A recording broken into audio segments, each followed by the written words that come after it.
So the intro. Good afternoon. Afternoon. Doing the intro, Carl.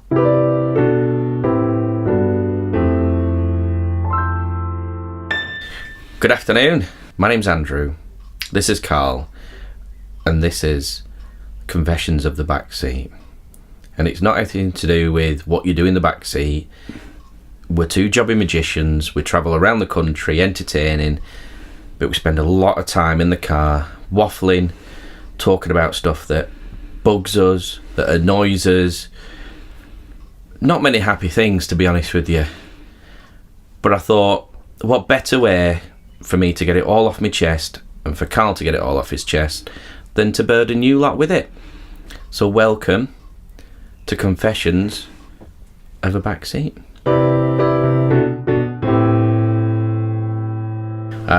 So this is the first podcast that we're going to do.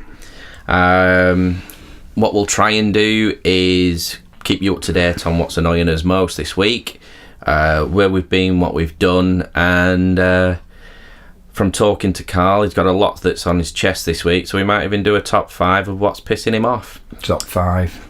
Just to let you know as well, sometimes the podcasts aren't always appropriate for the younger listeners. We might say the odd swear word, some of the topics might be inappropriate, but that's what makes it funny. So, Carl. Andy.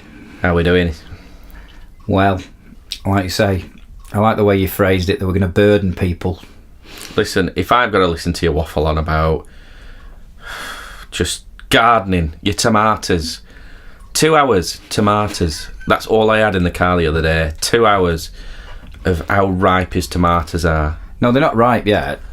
Just the flowers are coming out now. And you've got to get your cordine right, get the side shoots off. Do you know what I mean? You need a crop. I need a pair. 32 plants in the back garden, Andy. Is that how you measure happiness nowadays? How my tomatoes are doing. It's a discovery that I came across, that I think when you turn 50, you start to love gardening. Yeah, well, I can gather that. I mean, we're sat in your office now. I've been... Do you mean a secret studio? Sorry, yeah, secret studio.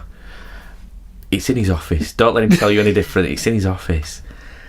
And I've been here lots and lots of times, and it's slowly gone from a magic library where you've had thousands of magic books to books about gardening and compost. Do you know what? I've grown peas this year as well. Well, I'm sure you can get cream for it. Do you know all the prep that we did for this? We didn't mention gardening once.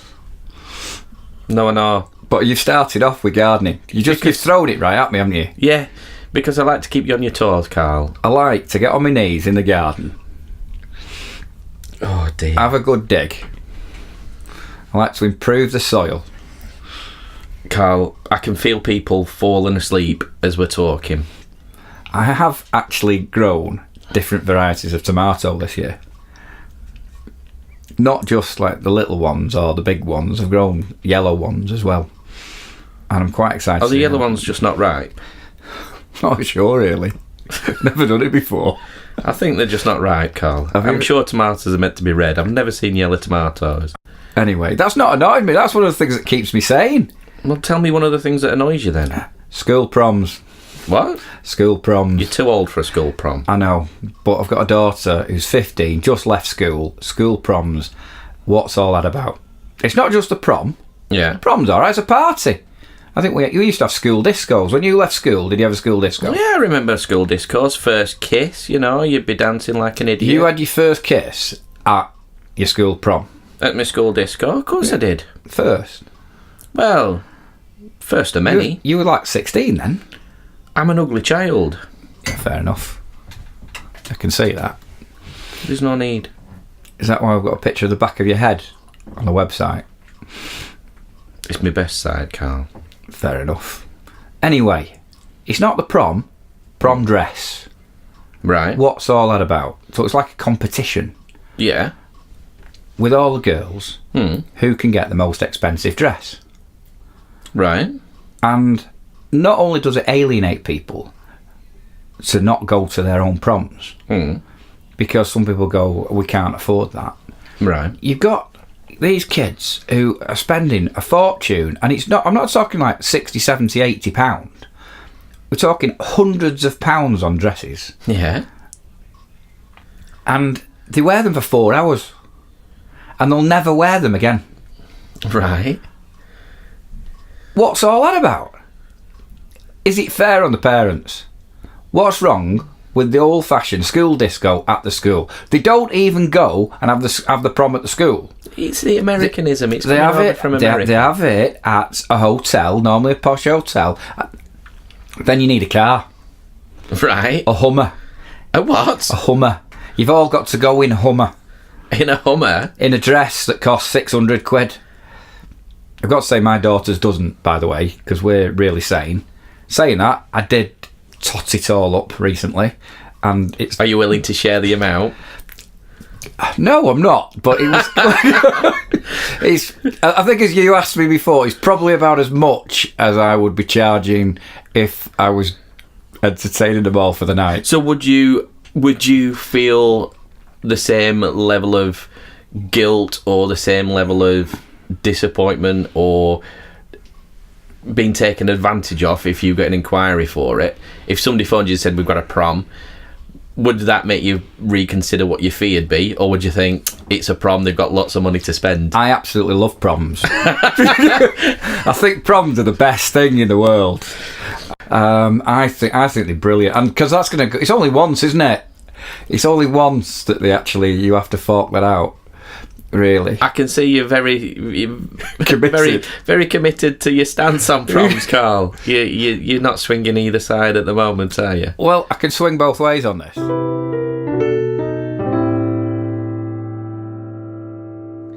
Anything else that's annoying you? DJs.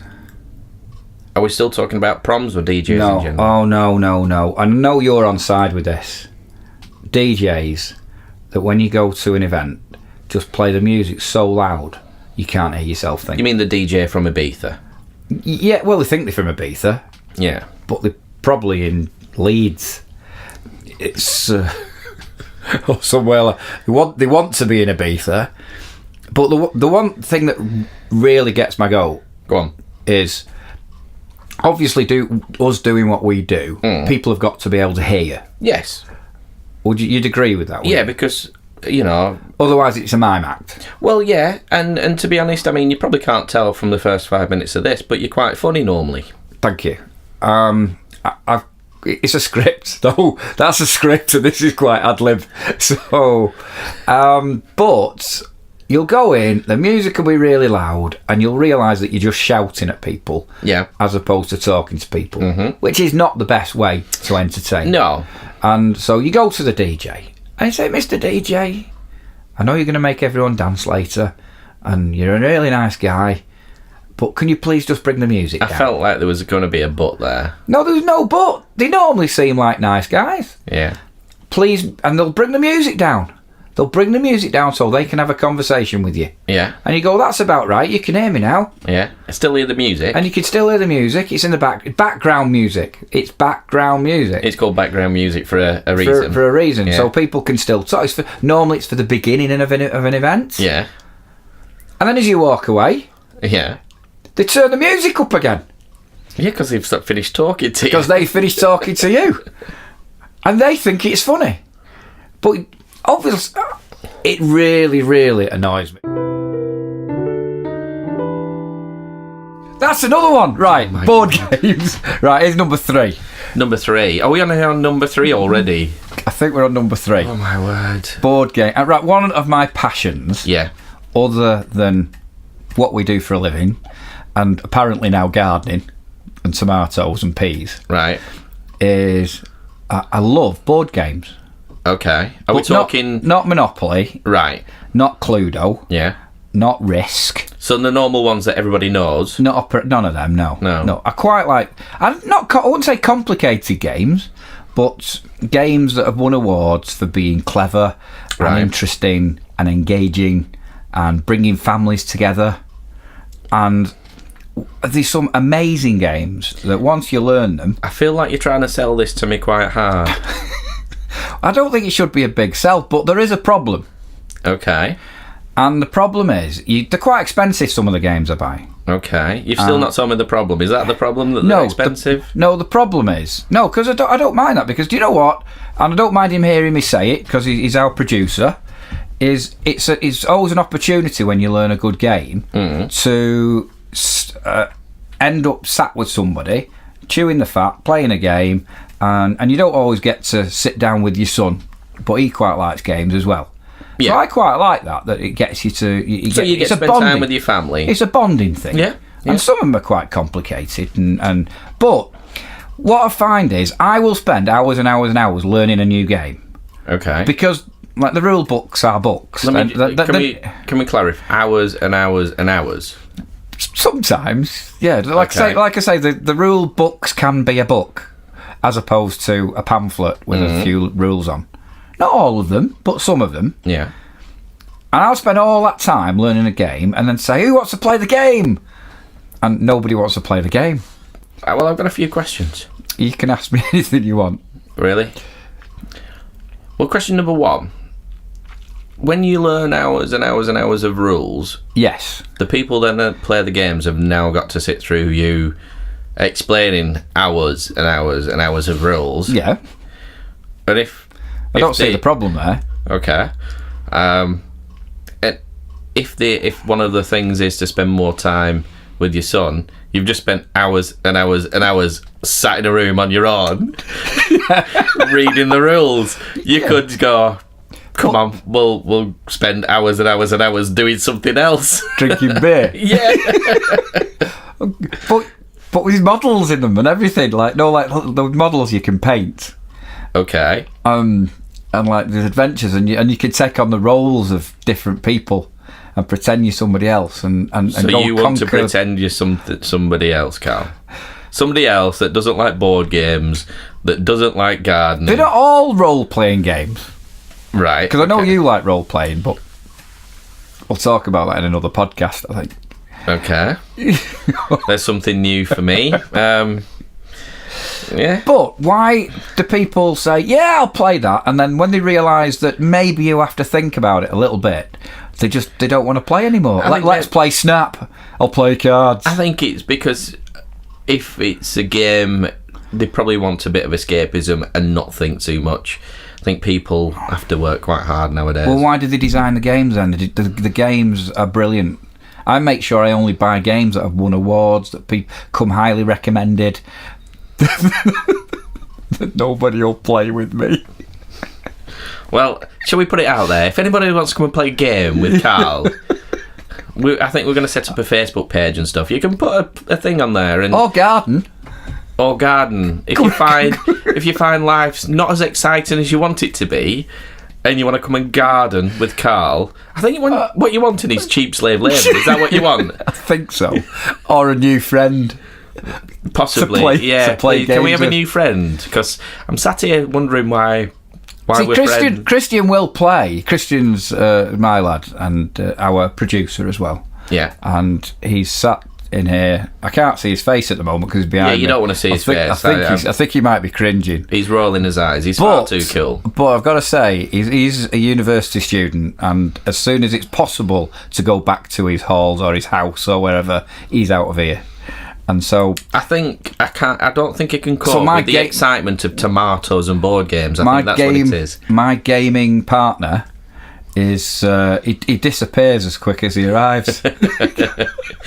I clearly don't know why. I see the joy in his face when he comes back from uni. I go, I've got a couple of new games to learn, but I can't get less and less. Actually, the truth is, I have got an 8-year-old daughter as well. Yeah. And she's not got bored with them yet. She still finds them quite interesting. You've not beat the will of living out of her yet. No. Right. Well, that's all right. And so I'm having to find games that are suitable for an 8 to 13-year-old, but they're not the ones I particularly... I can't get anyone to play these detailed, involved games that go on for about 4 weeks. No one's got the attention span, have they? Since you've explained it so well and sold it to me, I can't understand why. I genuinely can't. I think, yeah. But like I said, I think we'll find you somebody to play the games with. Andy, would you like to play a game with me? This has been recorded, isn't it? Yeah. I've got a really good one. Have you? You like going on an adventure together. My word.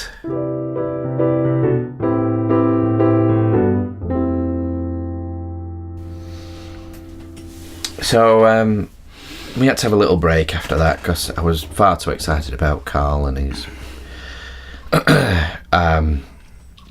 board games tomatoes. But I just wanted to tell you, in preparation for this morning, Carl, I was having a flick through because I thought, I don't know, do we need to talk about current affairs? And I'm always surprised by the stupidity of the human race, Carl. I'm going to be honest with you.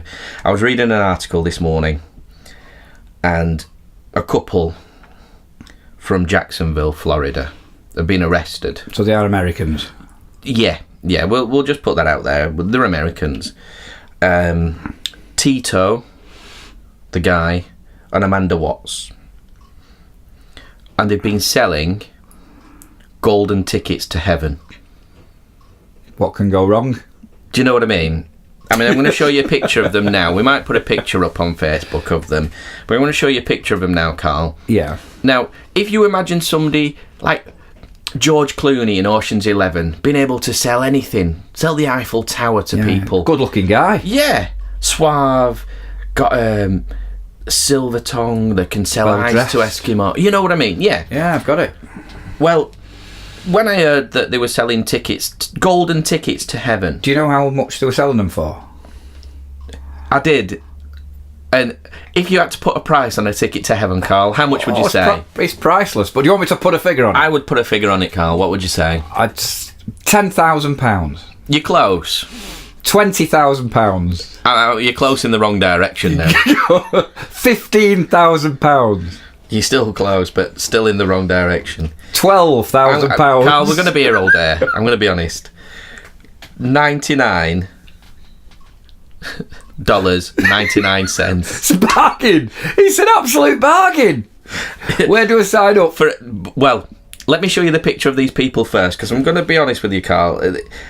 I wouldn't even buy drugs off these people. I mean, I want to see Tito. That's the couple there. Oh, Tito looks like the kind of guy I could get on with. Now, Tito, I can't... Are those tattoos on his face? I think they're either tattoos or he's put his face on the grill. I have no idea. He's got black marks across his forehead and down his cheeks that he is either... I don't know whether he's part tiger. Is he in an orange suit? He's in because that's the picture from prison. Oh, is that the prison? So they have been arrested. They have been arrested. Now, his partner doesn't look like she's in an orange suit. Now, what doesn't surprise me, I mean, people get taken advantage of all the time, and I understand that. And they've found a niche in the market. It's original. At this time in the world of crisis that we're living in, there's a niche in the market. People want salvation. And for $99.99... You've got a golden ticket. You got a golden ticket to heaven. Do you get a chocolate with it? But it says it's a guaranteed ticket to heaven. Not you might get in. Who checks? It's guaranteed. But who checks? That's what I want to know. But this is the thing that pushed me over the edge. And this is a quote from the arresting police officer. People can sell tickets to heaven, but what's misrepresented their product? The tickets were wood sprayed with gold paint.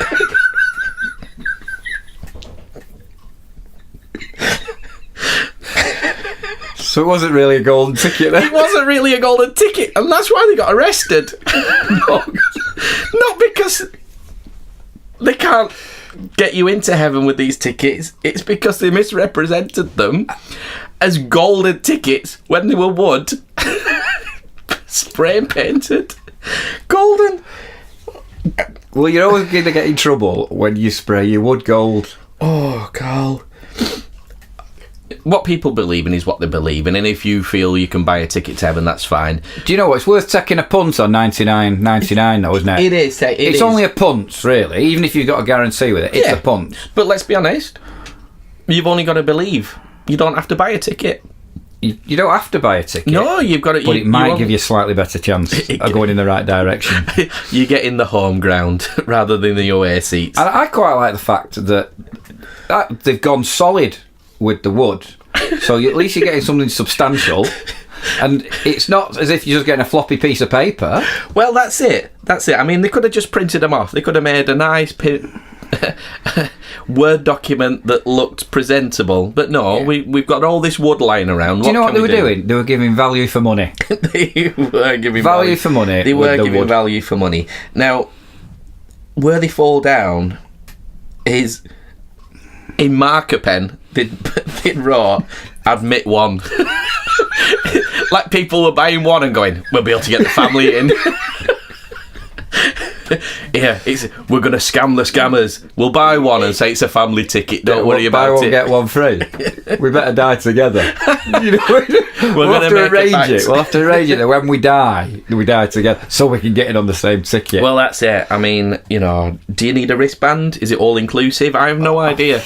None of us know, do we? No. Well, I'm glad that's amused you. Oh, well, I mean, I hope they reserved a couple for themselves, because they're obviously in prison at the moment, so they might need them.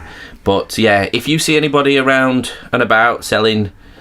But talking of idiots, because one of the sections we were going to have was the idiot of the week, wasn't it? Yeah. And I met one this week. Do you know when they say there's always one? Yeah. I was quite honoured and pleased to be asked to go with the We Stand Together charity for Manchester Day. All right, yeah. In Albert Square. It was quite a cool thing to do, really. I was with the ex-Lord Mayor and all the people from the charity, and we were all... Are you name dropping? Is that what you're doing? I'll just pick that one up. I don't think it was a big one, was it? But he's good. Listen, the Lord Mayor of Manchester might think it's a big one. Good guy, and we had an absolute ball. And we're promoting everything to do with We Stand Together and everything to do with Manchester Day. Yeah. And we had a big stand, and I was on the mic, and do you know what? Everybody who came to the stand was brilliant. Everyone was into all the messages that we were trying to put across, and it was a very... I don't want to go into what it was, but it was a clever way. I'll put some pictures on the Facebook page when we get that up and running, and it was clever. Yeah. But there's always one, isn't there? They all say there's always one. And was it you? No, my prat of the week. So a bloke comes over to me, and he made a point of marching right over the square. It's a big square, Albert Square. Yeah. And I saw him coming, he caught my eye, and he came marching over to me and went, Manchester Day. You've not mentioned Bolton. So it's Manchester Day. So are you meant to mention other surrounding cities and towns and stuff? Well, I was being really pleasant. And I said, well, as you always are. It is Manchester Day. Yeah. Bolton is part of Greater Manchester. That's my best Bolton accent. Now, Carl is available for voiceovers. Bolton is part of Greater Manchester. That's all that's ringing in my ears.